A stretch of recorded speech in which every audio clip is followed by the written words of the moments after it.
Salut les amis, que le Père soit glorifié. C'est toujours pour moi, votre frère, un grand plaisir de venir vous parler. Donc nous disons toute la gloire au Dieu véritable.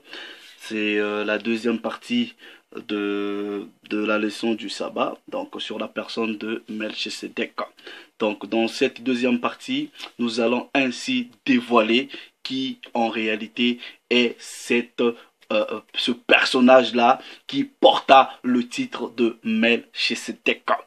Comme vous avez déjà pu comprendre dans la première vidéo que c'était pas le nom d'une personne, mais beaucoup plus un titre que cette personne-là portait, ok, et que cet ordre-là avait déjà été initié, commencé par Adam lui-même, et de génération en génération, ça s'est transféré, ça s'est légué de père en fils. Nous disons ici un double honneur aussi à la parole vivante du Père, la personne du Christ, lui-même, le Seigneur et Sauveur, Yahushua le Moshiach. Ok? Bon. Pour que nous comprenions, en tout cas, pour qu'enfin le personnage de Melchisedec soit révélé et que vous compreniez qui il est en réalité, ou qui avait à cette époque-là, qui présidait dans cette institution-là de roi et de prêtre, nous allons avoir besoin du livre de Josué. Le livre de Josué va être très capital pour nous faire comprendre, pour nous mettre sur la piste, pour savoir qui en réalité est la personne de Melchisedec. Ok? La personne qui jouait, qui avait ce titre-là. Bon, on va aller dans les livres de Hébreu. Donc, je vais utiliser pour ce passage-ci une version, la version Bible King James, version française. Je pense que c'est une version qui a été revisée en 2011. Ok? Hébreu, attendez, Hébreu. Boum, ok? On va aller au chapitre 7. Ok? Au chapitre 7. Regardez ceci, ok? Car ce Melchisedec, roi de Salem, Salem c'était l'ancien nom de Jérusalem. Donc ce Melchisedec là était roi. Vous pensez qu'il va être roi de Salem, ok?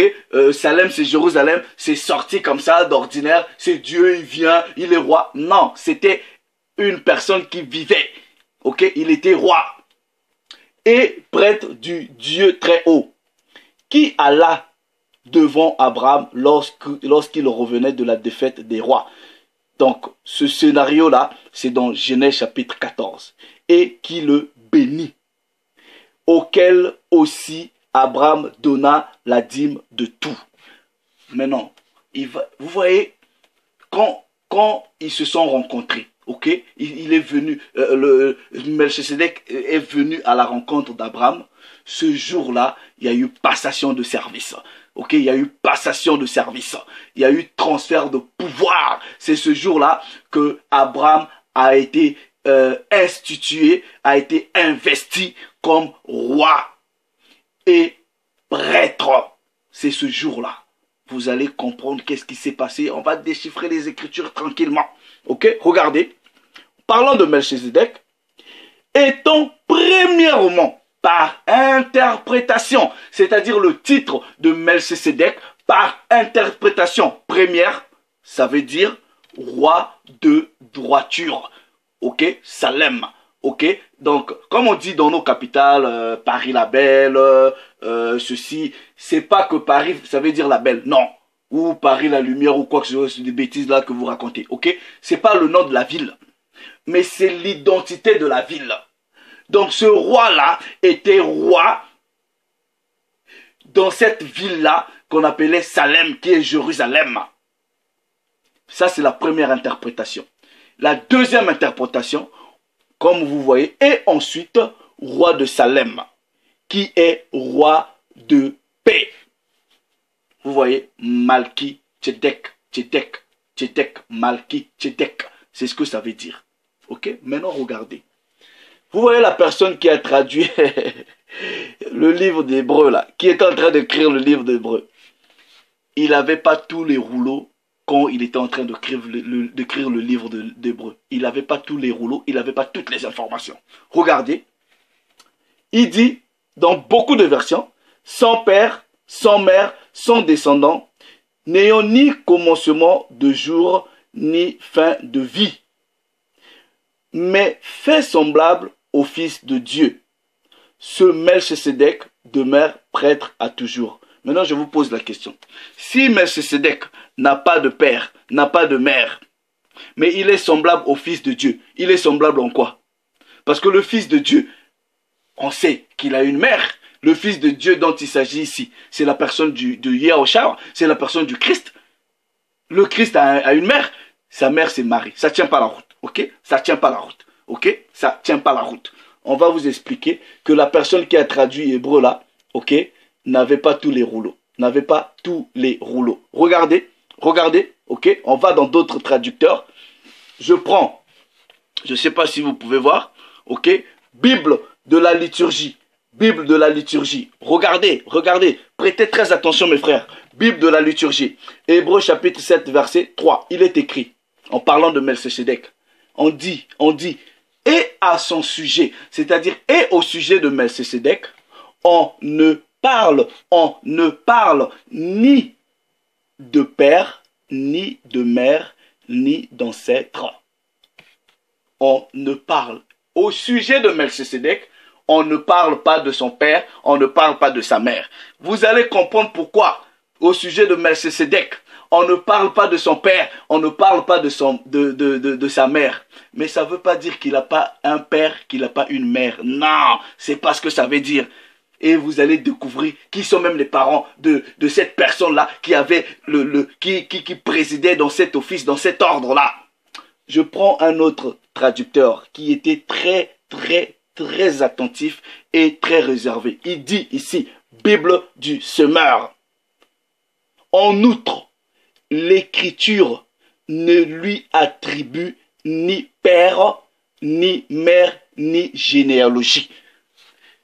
L'Écriture.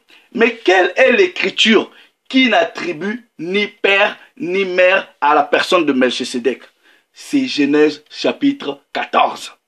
Parce que c'est pour la première fois, selon les Bibles actuelles que nous avons, c'est dans Genèse chapitre 14 qu'on nous présente ce personnage-là de Melchisédek. C'est Genèse chapitre 14 qui ne parle pas de son père, qui ne parle pas de sa mère. Mais ce n'est pas toute l'écriture que le Père a donnée à son peuple. Non! Regardez, regardez, je vais ici. Je prends Hébreu chapitre 7, ok? Je prends la version du semeur, ok? Regardez, je pense, ou français courant. Attendez, vous allez voir quelque chose. Non, Bible en français courant, attendez. Vous allez voir quelque chose. Regardez. Voilà. Regardez, Bible en français courant. On ne lui connaît ni père, ni mère, ni aucun ancêtre. Ok? On ne parle nulle part de sa naissance ou de sa mort. C'est où on ne parle. Vous voyez, regardez la notation que eux-mêmes ils ont mis ici. Il dit Genèse chapitre 14 ne parle ni de l'ascendance, ni de la naissance, ni de la mort de Melchisédek. Est-ce que vous comprenez?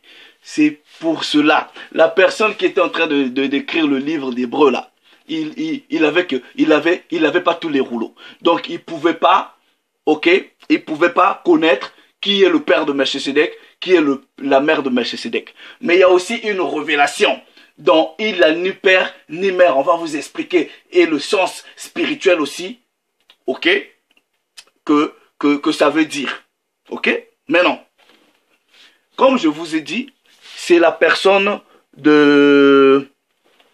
c'est le livre d'Hébreu, de Josué, qui va nous révéler qui est en réalité la personne de Melchisédek. Ok? Qui était cette personne-là qui avait le titre ou qui officiait dans cette institution, qui présidait. dans cet ordre-là. Ok? Je vais dans Josué, chapitre... Attendez, Josué, chapitre 24. Ok? Josué, chapitre 24. Maintenant, je vous pose la question. Vous voyez, on dit d'Abraham être le père du monothéisme. Ok? Maintenant, regardez ceci. Regardez ceci. Regardez ceci. Josué, chapitre 24, verset 2. Alors, Josué dit à tous, voici ce que déclare le Seigneur Dieu d'Israël. Autrefois, ok, autrefois, vos ancêtres étaient établis de l'autre côté de l'Euphrate, le grand fleuve, et ils adoraient des dieux étrangers. C'était la famille de Téra, le père d'Abraham et de Nahor. J'ai fait sortir votre ancêtre Abraham du pays situé de l'autre côté de l'Euphrate. Je l'ai conduit à travers tout le pays de Canaan et lui ai accordé une nombreuse descendance. Je lui ai donné Isaac et à Isaac j'ai donné Jacob et Ésaü. Maintenant je vous pose la question. Si le père d'Abraham était idolâtre, qui a enseigné le Dieu unique ou le monothéisme à Abraham? Qui lui a enseigné ça? Posez-vous la question. Qui lui a enseigné le monothéisme? Puisque son papa, lui, ils habitaient dans un lieu où les gens adoraient les idoles. Pour que Abraham n'adore pas les idoles, il devrait avoir quelqu'un qui lui a enseigné ça. Vous voyez, Josué, là, il va nous mettre sur les pistes. Nous allons aller découvrir des informations. Ok? Maintenant, je change de version. Je vais dans des versions plus populaires. Bible second. Je vais dans Josué, chapitre... Attendez. Livre de Josué, chapitre 10, du verset 13. Ok? Du verset 13. Pourquoi je parle de Josué, vous allez comprendre. Ok? Regardez. Regardez. À partir du verset 12, il est écrit, alors Josué parla ainsi. Alors Josué parla à l'Éternel. Le jour où l'Éternel livra les Amoréens aux enfants d'Israël, et il dit en présence d'Israël, soleil, arrête-toi sur Gabaon, et toi, lune, sur la vallée d'Ajalon. Et le soleil s'arrêta, et la lune suspendit sa course, jusqu'à ce que la nation eût tiré vengeance de ses ennemis. Cela n'est-il pas écrit dans le livre du juste? Donc, vous ne verrez nulle part, parce que de la Genèse jusqu'au livre de Josué, il n'y a aucune part où on vous dit que le père d'Abraham était un idolâtre. Mais c'est Josué qui vous fait cette révélation. Où est-ce que Josué a eu l'information de savoir que c'est le père d'Abraham était idolâtre? Il a lu ça quelque part. Où est-ce que Josué, parce qu'il dit ici, dans ce scénario-là, que quand Josué a fait arrêter le soleil, ce scénario-là, ou cette scène-là, ou cet événement est écrit dans le livre du juste. Donc la personne qui a traduit le livre de Josué avait un autre document qui lui permettait d'avoir des informations que celui-là qui avait traduit le livre des Hébreux n'avait pas. Vous allez comprendre, ok? Maintenant, on va vous expliquer, ok? Qui était cette personne-là que Abraham avait donné la dîme. Donc nous allons aller dans le livre du juste pour voir même cet événement-là où Josué a fait arrêter le soleil. Ça se retrouve dans le livre du juste ou le livre de Japhar au chapitre 88. Ok? Au chapitre 88, comme vous pouvez voir, j'ai sélectionné livre de Japhar. Mais ici, c'est en anglais. Ok? Maintenant, je vais prendre en français. Ok? Regardez. Regardez, je lis ici. Or, pendant que Josué achevait de défaire l'ennemi, le jour commença à incliner vers le soleil. Alors Josué s'écria en présence de tout le peuple, soleil, arrête-toi sur Gabaon, et toi, lune, sur la vallée d'Ajalon, jusqu'à ce que ma nation se soit vengée de ses ennemis. Et Jéhovah obéit au commandement de Josué, de telle sorte que le soleil s'arrêta court au milieu du ciel pendant 36 ans. La lune également s'arrêta et retarda son arrivée, l'espace d'un jour complet. Il n'y avait jamais eu, ni avant ni après, un jour pareil à celui-là. Jéhovah obéissait à la voix d'un homme pour le prolonger d'autant. C'est dans le livre du juste. Ok, là c'est une traduction en français. Ok, Josué arrêta le soleil. C'est une traduction en français. En anglais, c'est dans le chapitre 98. C'est bien écrit. Ok, maintenant on va vous expliquer quelque chose. Vous voyez dans Genèse chapitre 14. Ok, il s'est passé un transfert de pouvoir. Ok, quel était ce personnage-là à qui Abraham avait donné la dîme de tout? Ok, on va rester dans le livre du juste. C'est même le livre du juste qui nous fait comprendre que le père d'Abraham était un idolâtre. C'est dans le livre du juste. Donc la personne qui traduisait, qui écrivait le livre de Josué avait en possession le livre du juste. Regardez ceci, ok? Regardez ce que le livre du juste nous dit. Chapitre 16. Chapitre 16. Je lis à partir du verset 6. Et ils pillèrent toutes les villes de Sodome et d'Amora. Ça, c'est les versions plus détaillées, plus informées et plus informatives de la Genèse. Ok? La Genèse, c'est un résumé. Vous voyez le livre de la Genèse, c'est un résumé. C'est un résumé du livre du juste, c'est un résumé du livre d'Enoch, c'est un résumé. Ok? Bereshit, là, c'est pas le commencement de tout. C'est un résumé. Ok? Regardez. Et ils pillèrent toutes les villes de Sodome et d'Amora. Ça, c'est exactement Genèse chapitre 14. Et ils prirent aussi Lot, le frère d'Abraham, et sa propriété. Et ils saisirent tous les biens des villes de Sodome et ils s'en allèrent. Et Unique ou Oni, le serviteur d'Abraham, qui était dans la bataille, vit cela.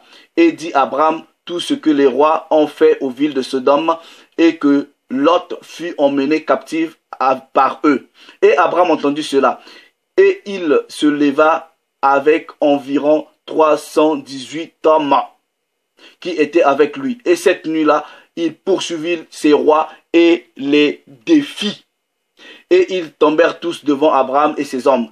Et il n'en resta aucun, hormis les 4 rois qui ont fui. Ils se sont allés chacun leur route. Et Abraham récupéra tous les biens de Sodome. Et il récupéra aussi Lot et sa propriété, ses femmes et ses petits, et tout ce qui lui appartient. Ainsi, il ne manquait rien à Lot. Lorsqu'il revint de la guerre, lui et ses hommes passèrent la vallée de Sédim, là où les rois ont fait la guerre ensemble. Regardez ceci, ok? Et Adonizedek. Quand on a lu, on vous dit que le personnage de Melchisedec, c'est le même, c'est analogue que Adonizedek. Ok, donc Melchisedec là, c'est toujours Adonizedek. Regardez, ok? Et Adonizedek, roi de Jérusalem, ou roi de Salem, parce que Jérusalem là, c'était Salem avant. Roi de Salem. Et on dit quoi? Même personnage que qui? Que Shem, le fils de Noé. Est-ce que vous comprenez? Sorti avec ses hommes pour rencontrer Abraham et ses gens, avec du pain et du vin. Et ils restèrent ensemble dans la vallée de Mélec. Et Adonizedek ou Melchisedec bénit Abraham et Abraham lui donna un dixième de tout ce qu'il avait amené du pillage de ses ennemis. Car Adonizedek était un desservant devant Elohim. Est-ce que vous avez compris ce qui s'est passé ici? Il y a eu transfert de pouvoir. Ok? Donc, vous voyez, quand dans le livre du juste, on nous dit, ok, que, en fait, quand Abraham est né, son père était idolâtre. Il vivait au milieu des idolâtres. Son père Terach était un idolâtre. Et le jour où Abraham est né, il y a eu des mages. De la même façon que quand Christ est né. Je vais faire une vidéo spéciale sur Abraham. Quand ces gens-là sont venus pour se réjouir de la naissance d'Abraham, à la sortie, ils ont vu une étoile. Et à l'époque, le roi et le sacrificateur puissant sur la terre, c'était la personne de Nimrod. Mais je vais vous expliquer pourquoi Nimrod était puissant. Tout simplement parce que son père, Couche, avait volé le manteau d'Adam. Le manteau que le père avait cousu. Et ce manteau-là lui donnait des pouvoirs extraordinaires. Et les mages sont partis dire à Couche, ah, il y a un enfant qui est né. Il va devenir plus grand que toi. Et de lui sortira une grande nation. Il faut que tu le tues, parce que si tu ne le tues pas, ça va être compliqué. Nimrod a appelé le père d'Abraham. Il dit, on m'a dit qu'il y a un enfant qui est né dans ta maison. Ramène-le, parce qu'il faut que je le tue. Comme Abraham était l'enfant de Terach et qu'il avait eu dans son vieillage, il avait beaucoup de sentiments pour Abraham. Il n'a pas voulu tuer Abraham, le sacrifier. Non. Qu'est-ce qu'il a fait? Il a pris un enfant de son serviteur, il est parti le donner à la place d'Abraham. Nimrod a pris cet enfant à tuer. Et pour éviter que la rumeur, c'est-à-dire ce secret-là ne se sache, Terach a pris Abraham, il est parti le confier à Noé. Puisque quand vous regardez bien la chronologie, quand Abraham est né, Noé existait toujours. Ok? Noé existait toujours, mais il était déjà vieux. Il a pris Abraham à donner à Noé. Noé a initié Abraham aux choses de Dieu. Petit à petit. Mais tellement que Noé était vieux, et Noé avait transféré la royauté et la sacrificature sur son fils Shem. C'est Shem qui a fait grandir Abraham. C'est Shem qui lui a instruit le Dieu unique. C'est Shem. Est-ce que vous comprenez? Maintenant, dans Genèse chapitre 14, ou dans le livre du Juge chapitre 16, ce jour-là, c'était l'investiture d'Abraham étant le roi et le sacrificateur. C'est là qu'il y a eu passation de service.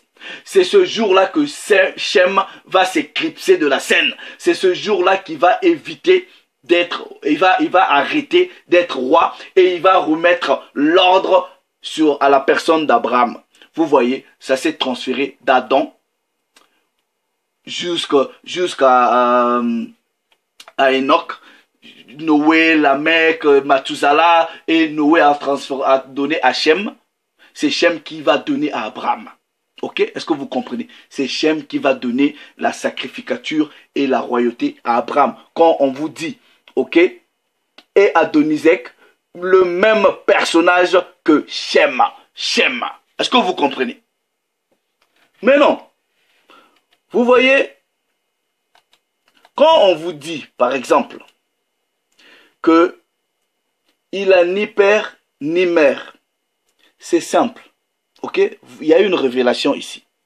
C'est que avant la loi, ok? Avant la loi, les gens étaient établis sacrificateurs et prêtres, non pas par leur généalogie, mais c'était une histoire de famille. Ça se transformait de famille en famille. Maintenant, quand la loi va arriver, ok? Attendez, on va aller dans le chapitre. Ok, on va aller dans le chapitre 49, ok? 49 du livre de la Genèse. Regardez ceci, ok? Donc la promesse que Dieu avait faite à Abraham de lui faire une grande nation va se manifester par Jacob. Jacob a eu 12 fils, donc c'est les 12 tribus, ok?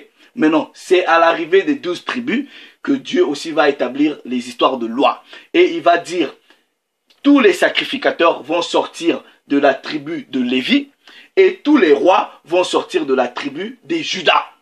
Est-ce que vous comprenez? C'est pour cela qu'on dit ici, en parlant de Judas, Judas, tu recevras, ok, les hommages de tes frères. Ta main sera la nuque de tes ennemis. Les fils de ton père se prosterneront devant toi. Parce que Judas sera le roi. Vous voyez, la lignée des David, tout ça, c'était des rois. Ils sortaient de la tribu de Juda. Juda sortira, les fils de ton père se prosterneront devant toi. Juda est un jeune lion. Ok, au verset 10, on dit quoi? Le sceptre ne s'éloignera point de Juda. Le sceptre, c'est quoi? C'est le pouvoir. Est-ce que vous, c'est cette couronne-là ne s'éloignera pas de Juda jusqu'à ce que le Shiloh vienne. Mais non. Pourquoi ici? Parce que ici, la loi va mettre une séparation. Ok? C'est pour cela quand le Christ est venu, quand il s'est dit roi, mais on lui a dit, oh, mais toi tu ne peux pas être roi, parce que biologiquement, il n'y a aucune évidence que tu es fils de David. Est-ce que vous comprenez? Il n'y a aucune évidence. Donc ça posait un problème pour les Juifs, parce que eux, tous les rois devraient sortir de la tribu de Juda. Est-ce que vous comprenez? Devraient sortir de la tribu de Juda. Il pouvait être sacrificateur, oui, parce que sa mère Marie est de la tribu de Lévi. Il ne pouvait pas, et ça posait un problème. Maintenant, le Père, quand il vient, il dit que Christ, il a établi roi selon l'ordre de Melchisédek. Ça veut tout simplement dire selon le premier ordre où il n'y avait pas obligation d'être d'une tribu particulière pour être sacrificateur ou d'une tribu particulière pour être roi. Non, c'était le premier ordre. C'était l'ordre avant la loi. Est-ce que vous comprenez? C'était l'ordre avant la loi. Ok? C'est bien écrit. Ok? Vous voyez? Car le sacerdoce... Donc, voilà. Je lis par exemple, si donc la perfection a été possible par le sacerdoce lévitique, c'est sûr que le sacerdoce que repose la loi donnée au peuple, qu'était-il encore besoin qu'il parût un autre sacrificateur selon l'ordre de Melchisédek et non selon l'ordre d'Aaron? L'ordre d'Aaron, là, c'est l'ordre lévitique, c'est l'ordre de la loi. Or, il a fallu qu'un autre sacrificateur apparaisse selon le premier ordre où il n'y a aucune obligation qu'il soit de la tribu de Lévi. Et à part qu'il soit sacrificateur, il va être encore roi. Parce que le premier ordre faisait d'une personne à la fois sacrificateur et roi. Est-ce que vous comprenez? C'est bien écrit. C'est bien écrit. Ok? Et Christ qui a été rendu sacrificateur, on dit, cela devient plus évident encore quand il paraît un autre sacrificateur à la ressemblance de Melchisédek. Pourquoi on dit à la ressemblance de Melchisédek? Parce que le premier ordre, vous n'aviez pas besoin d'être d'une tribu particulière. C'est ça la ressemblance. Donc quand Shem officiait dans cette institution, il n'y avait pas, on va dire, oh, le père de Shem, il est de telle tribu. Il n'y avait pas les histoires de tribus. Donc quand Christ vient à la ressemblance de Melchisédek, on ne compte plus les histoires de tribus. Donc c'est la volonté du Père et non c'est la volonté de la loi. Regardez ici, institué non par la loi d'une ordonnance charnelle, mais selon la puissance d'une vie impérissable. Donc quand Dieu a établi Adam étant prêtre et roi, il n'y avait pas de loi. Il avait établi selon sa volonté. Donc quand le Christ il vient pour rétablir cet ordre-là où il est roi, non pas parce qu'il sort d'une tribu particulière, il est aussi prêtre, non pas parce qu'il sort d'une tribu particulière. Est-ce que vous comprenez? C'est pour cela on dit la révélation dans le domaine spirituel, c'est pour cela on dit la sacrifiture de Melchisédek à la ressemblance du Christ. Il n'y a pas besoin d'être père, il n'y a pas besoin de mère, c'est-à-dire qu'on établisse ta généalogie. Parce qu'avant, c'était pas les histoires, on dit oui, bon Noé, c'est qui ton père, c'est qui ta mère, non. Abraham, c'est qui ton père, c'est qui ta... Non, il n'y avait pas.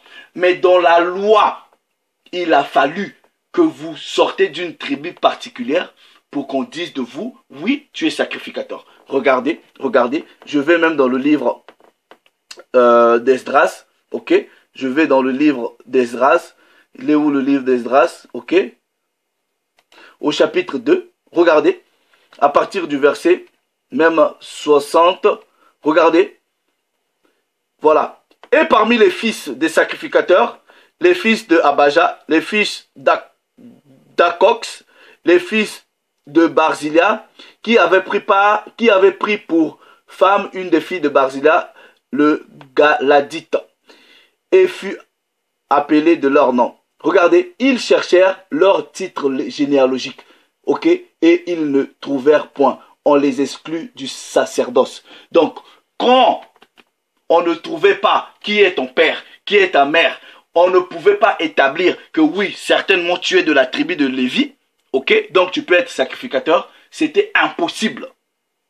Ça, c'est après la loi. Mais avant la loi, on n'avait pas besoin de déterminer votre généalogie. Non, on n'avait pas besoin de déterminer votre généalogie. Est-ce que vous comprenez? Donc la personne qui a initié Abraham aux choses de Dieu, c'était la personne, premièrement Noé, et ensuite la personne de Shem. Donc quand Abraham, Shem est venu ce jour-là à sa rencontre, c'était pour lui dire, bon, à partir d'aujourd'hui, moi je vais prendre ma retraite, je vais prendre ma révérence, je te donne la royauté, ok, je te donne le pouvoir, je t'établis prince. Et Abraham, en reconnaissance du Dieu unique que Shem lui avait enseigné, parce que c'est ce Dieu-là qui lui avait donné la puissance et la victoire, il dit, je te donne la dîme. C'était une dîme de reconnaissance, c'était pour dire merci. Merci non seulement parce que tu m'as sauvé la vie, c'est toi qui m'as nourri, c'est toi qui m'as grandi, c'est toi qui m'as appris le Dieu véritable. Voilà que tu m'établis roi. Maintenant, en signe de reconnaissance, je te dis merci, je te donne la dîme. Est-ce que vous comprenez? Donc, vous voyez, nous devrons faire beaucoup d'efforts, ok, à aller chercher dans la parole de Dieu. Donc, Melchisedec là, c'est un titre. Et ce titre-là, cet ordre-là, a commencé par Adam. D'Adam, Seth a pris. De Seth, vous voyez les Enoch, les Mathusalem, les Enoch, les Lamech, Noé, ensuite Seth.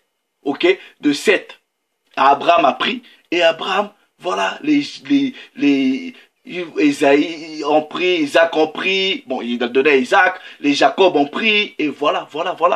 Et jusqu'à Christ. Est-ce que vous comprenez? Christ, c'est le second Adam. Donc, il est le roi des rois. Pourquoi il est le roi des rois? Parce que le premier roi, c'était Adam. Donc, c'est lui qui va être le roi au-dessus de tous les rois, en commençant par Adam. Vous passez par les Salomon, les David. Il est le roi des rois. Et le Seigneur des seigneurs, le sacrificateur des sacrificateurs, c'est lui. Donc quand on dit il a été établi sacrificateur selon l'ordre de Melchisedec, ça veut tout simplement dire c'est le premier ordre, c'est un ordre où on n'avait pas besoin d'établir votre généalogie, on n'avait pas besoin de déterminer, non, est-ce que sa mère est vraiment de la tribu de Lévi, est-ce que son père est de Juda? Non, parce qu'à l'époque où l'ordre a commencé, il n'y avait pas les 12 tribus. Le Père s'est encore glorifié, ok? Le Père s'est encore glorifié. Le Père s'est encore glorifié. Donc voilà, le personnage d'Enoch, c'est la personne de Shem. C'est la personne de Shem. Ok, c'est Shem qui, à cette époque, ok, officiait dans cet institut-là, dans cet ordre-là. Et c'est Shem qui va transférer, ok, le pouvoir au patriarche Abraham. Et Abraham va enseigner à Isaac. Et Isaac va enseigner à Jacob. Et à partir de Jacob, comme il avait 12 enfants, ok, il a partagé des responsabilités comme ça. Il a donné la royauté à Juda et la sacrifiture était remise aux Lévites. Maintenant, le Christ, il vient pour rétablir le premier ordre des choses, où on n'a pas besoin de dire que non, est-ce qu'il est de la famille de Lévi, est-ce qu'il est de la famille de Juda. C'est ça en fait ce que ça veut dire. Le Père s'est encore glorifié. Salut les amis. Donc nous allons toujours revenir avec d'autres sujets, parce que nous, on a le temps, on aime la parole de Dieu, on va analyser, on va chercher, on va prier, et le Père lui-même nous ouvre les yeux. Ok? Et la parole dit que le livre de la loi ne s'éloigne pas de toi, médite-le. Donc nous méditons, nous lisons, nous étudions. Ok? Tout simplement parce que nous voulons être éprouvés devant le Père lui-même. On ne veut pas être des ignorants parce que Proverbe 19 dit le manque de connaissance n'est bon pour personne. Chers amis, faites beaucoup d'efforts d'aller rechercher.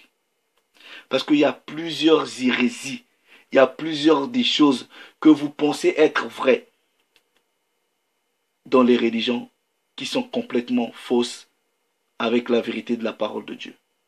Le Père s'est encore glorifié. Salut les amis.